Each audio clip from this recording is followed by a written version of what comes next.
Je viens de prendre connaissance du témoignage bouleversant, effroyable d'une chroniqueuse de la chaîne Europe 1 qui se nomme Caroline Turpide, ou Turbine, je sais plus trop, turbocompresseur. Et donc Caroline Turpitude a expliqué que la veille, elle a été cambriolée. Bon, au moment où elle racontait cela, elle avait retrouvé le sourire. Donc c'est plutôt une bonne chose, elle a pas trop été traumatisée. Et donc elle a expliqué qu'elle a été cambriolée par un homme qui a escaladé la clôture de son petit jardinet dans le 15e arrondissement avec en sa possession un tournevis de 50 cm. Je sais pas si vous réalisez, mais c'est du jamais vu dans l'histoire des tournevis. Je sais pas où il l'a acheté. Je me suis procuré un mètre pour vous montrer à quoi ça correspond. 50 cm, ça fait ça.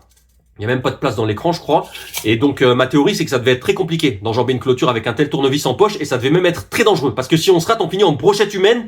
Donc, je pense qu'il s'est servi du tournevis comme d'une perche. Il a fait un espèce de saut à la perche, mais avec le tournevis, et il a atterri dans le petit jardinet. C'était pas un jardin ou un jardinet, c'était un petit jardinet. Et Caroline Turpide a expliqué que son mari lui a couru après, dans le petit jardinet. Donc ça devait être une course interminable, un véritable marathon.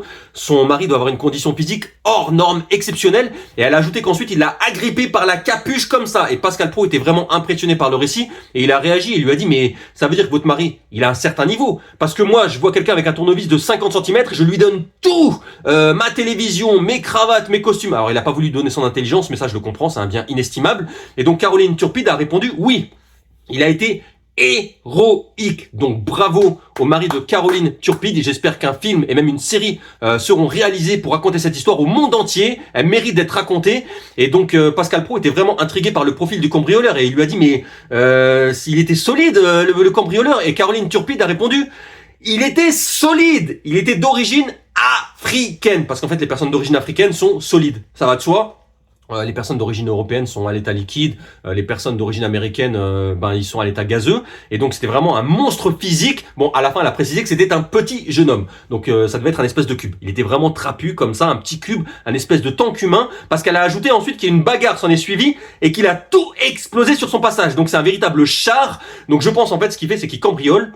Une fois qu'il a utilisé le tournevis avec en tant que perche, après il prend le tournevis comme une lance et il fonce devant lui comme les gladiateurs à l'époque romaine, les gladiateurs qui avaient des chars avec des lances, et donc il casse tout sur son passage. Donc j'espère que la police va retrouver cette voiture bélier humaine. Parce que moi je me suis fait cambrioler par exemple hier à 15h chez moi, alors que j'étais dans ma maison et mon mari le voit.